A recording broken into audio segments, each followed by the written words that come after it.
Hey everybody, thanks for joining us here again, another episode of Social Hour. Glad you could make it.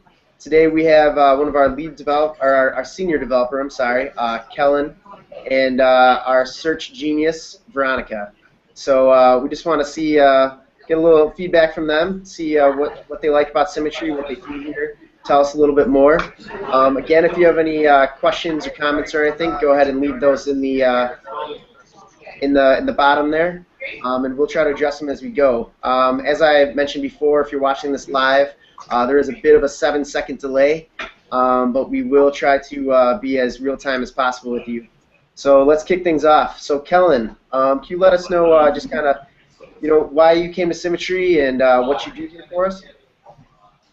Okay. Well, what stood out to me about opportunity with the team at Symmetry was it was a great opportunity to work with a very diverse and talented group of folks and take on some of the challenges that the B2B space presents. To keep it brief. All right, nice. So Veronica, same question to you. What brought you here to Symmetry, and what do you like about working here? Sure.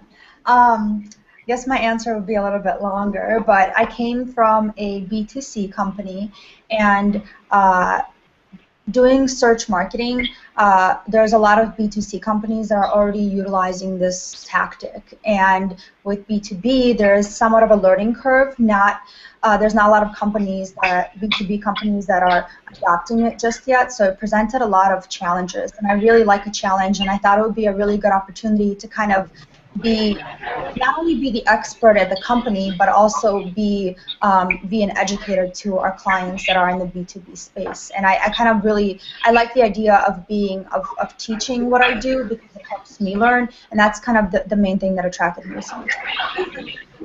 That's a great point. I think that's kind of similar for me as well. I love that, working in social media, the space is constantly evolving.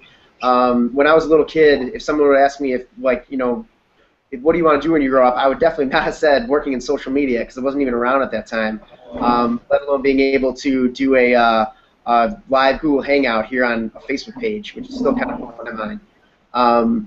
But yeah, I think it's a lot of fun here. I'm really glad that I get to work with you two in particular. We got a lot of really smart people here at Symmetry, and I have definitely been more impressed by the people here more than anywhere else I've been. So very happy to be working with the two of you. Let's kick it back to Kellen, though. Kellen, can you tell us a little bit more about development? Why did you get into development, and what do you like about it? That's a good question. There's a lot of different things. Most importantly, I like to be able to solve problems and see visual results as opposed to some of the more drawn-out components of a process. We get to immediately see and benefit from the fruits of our labor, if you will. Be it on a short end side of something like a quick deployment, like a landing page or something simple, or even to something more complex with a heavier functional build. We get to actually see our results. It's almost similar like being a chef, if you will. We get the recipe, we get the design, and it's our job to execute that and bring the whole project to life, if you will. So that's probably the most exciting part about the projects themselves, is actually bringing them to life. All right, great. Well, thank you, Colin. So Veronica, kind of same question to you. I know you're our search whiz here, so if you could kind of give us a little bit of feedback of what you like about doing search and what you liked about doing it at Symmetry. Got another great cameo there by our new guy, Josh. Thanks for that. All right, anyway, back to you there, Veronica. Sure. What I really like about search is there's a lot of problem solving in search. And I really, going back to the first question, I really like a challenge. And when we look at some of our clients, the type of audience that it's not like consumer. It's not somebody that's necessarily looking to buy something right away. It's somebody that's doing research. So a lot of it is figuring out how do we get this person to come back a second time and submit a lead. And going back to problem solving, we're looking at things that perhaps we're investigating areas of a website that perhaps aren't performing optimally and figuring out what we can do to make that website or that web page perform the best that we can, both from an organic standpoint and from a paid search standpoint. So just to take it back really quick, when we talk about search, we're talking about organic search, which is the search results that you see when somebody types in something in Google. But we're also talking about paid search, which is advertising on Google based on the key terms that people type in the search bar. Working with those two strategies presents a lot of areas, a lot of gaps to kind of figure out like how to make it work the best that we can. And I like the problem-solving area of that. It involves a lot of critical thinking and a lot of logic skills where I don't necessarily know if all areas of marketing really push those type of skills to be used. Some of them could be a little bit more creative. So I like the fact that there's something more logical and something more, maybe something more mathematical. It's very performance marketing type. So I like that part of search. Nice.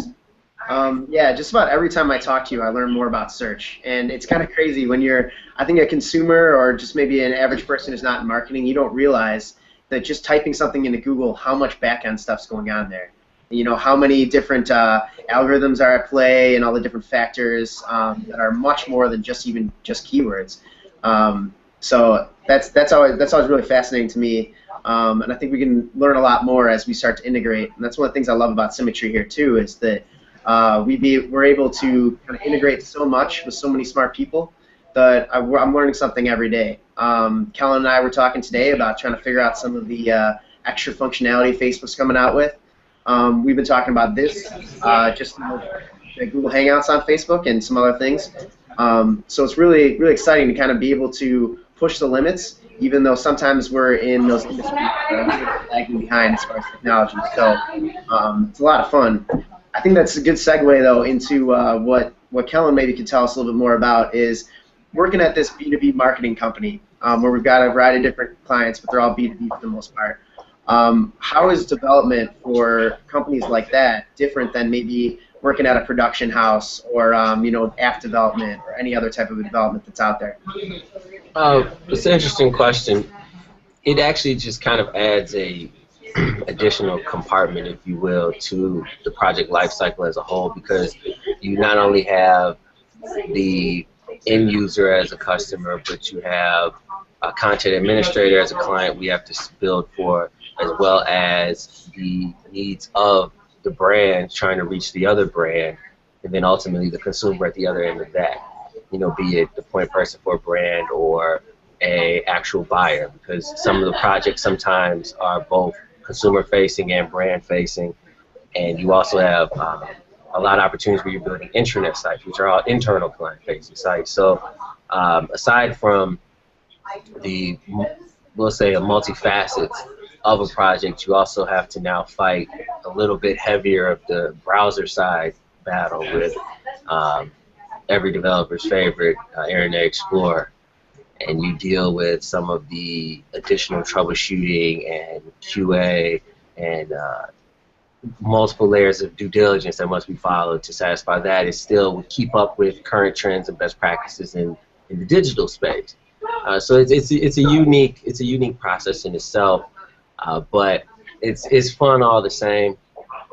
I'd say the major difference really is thinking about the back end user, as opposed to in a B2B space, for example. If you just did a quick website for a flower shop, it's very straightforward. It's just content. It's not a lot of going into it, and you're kind of done with it. When you're building something in a B2B space, you have to build for the C, you have to build for the B, you have to build for the content admin, and then you have to build for all the other intermediate parts. You have the SEO, you have social integration, you have a plethora of different feature sets and things that are also included. So there's a lot going on, but it is a lot of the same fundamentals and principles apply. It's just a little bit more attention to detail and a little bit more service,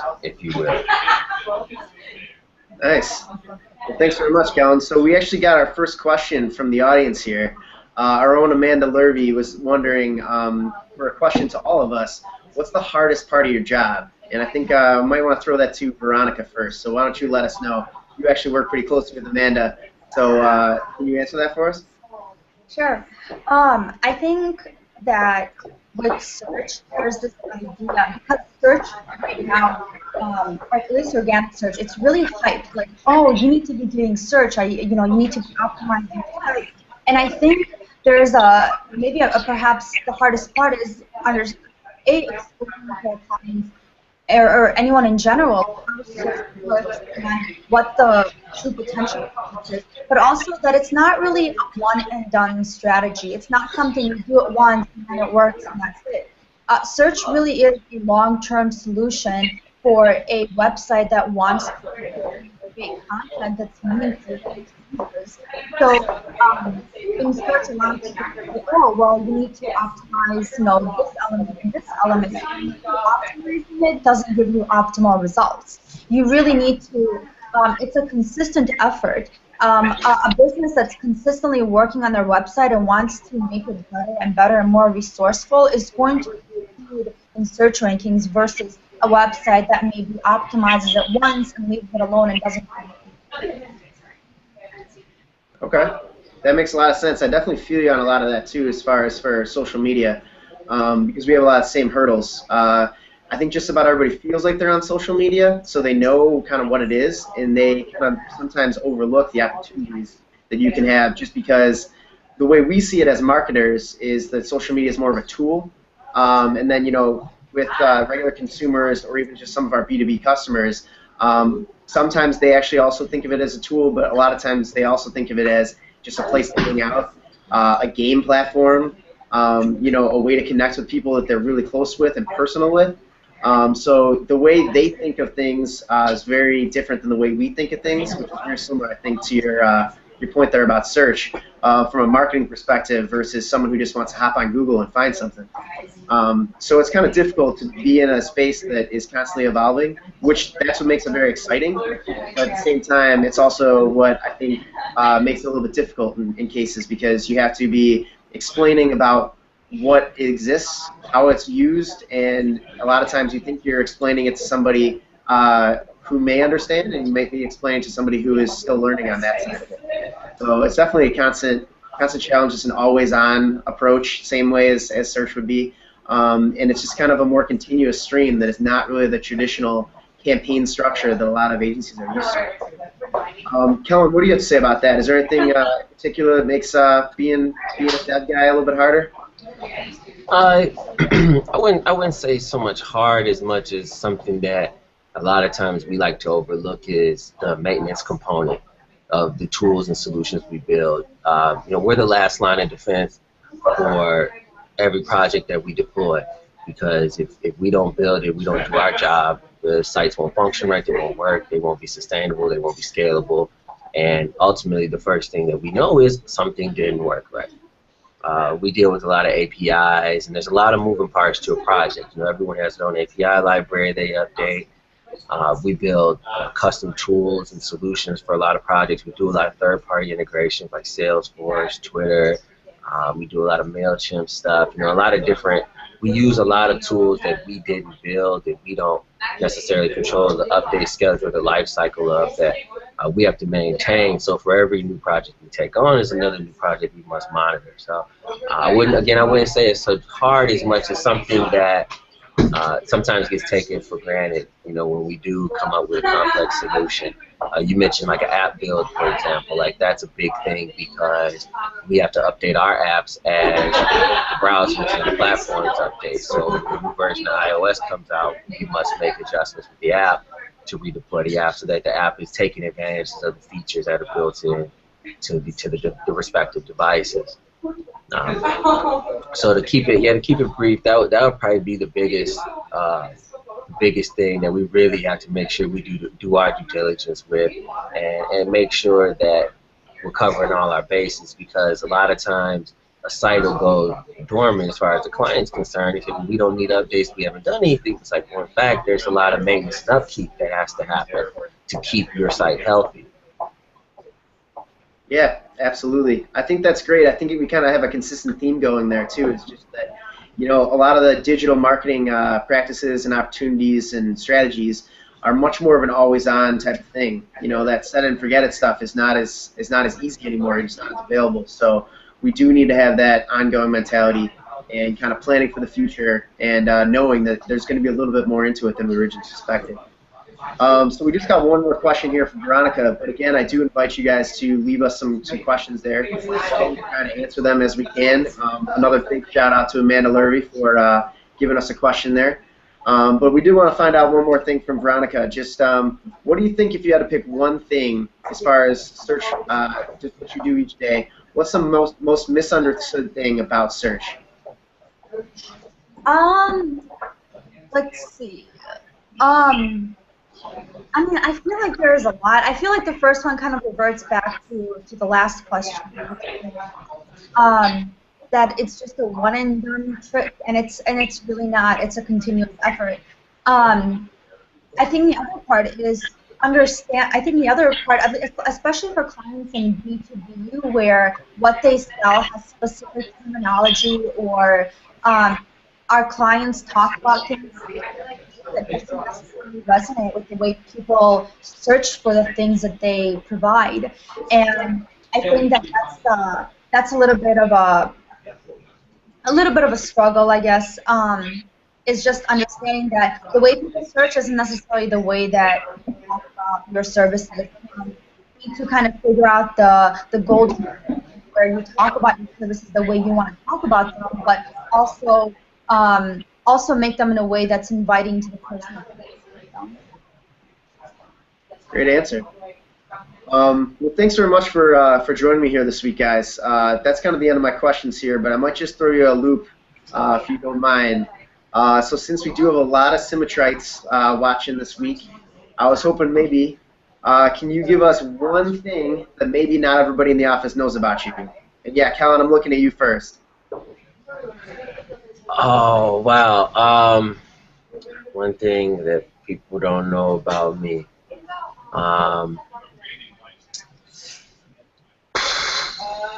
That's a good question. I did not know. People know that. I don't know. That's a good. I have to pass the bird to Veronica to start this one. Yeah, because How about Veronica? Can you jump in and save him? Sure. I think Kellen is very. Do you want me to talk about Kellen? People know about Kellen? Whichever. Yeah, if you want to tell us something about Kellen that you know, or if you want to answer by yourself.